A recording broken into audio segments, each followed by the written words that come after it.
Hi everyone, my name is Emilio Melo and welcome to my course Optimize Data Pipelines with Azure Services. I am a Cloud Solutions Architect at Cloud Advantage with focus on data and AI technologies. Nowadays, data is everywhere, and companies are increasingly interested in transforming this data on insights that can help them become more efficient and productive.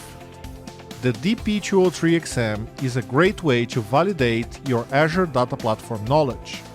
In this course, Optimize Data Pipelines with Azure Services, you'll learn to manage and optimize pipelines on Azure, which is a prerequisite topic for the exam.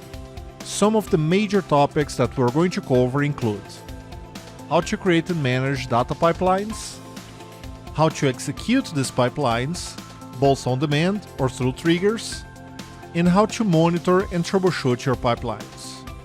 By the end of this course, you know how to trigger, monitor, and troubleshoot your data pipelines in Azure.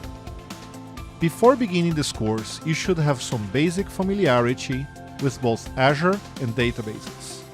From here, you should feel comfortable diving into other Azure Data Platform topics related to the DP203 exam. I hope you join me on this journey to learn Azure Data Pipelines with the Optimized Data Pipelines with Azure Services course at Pluralsight.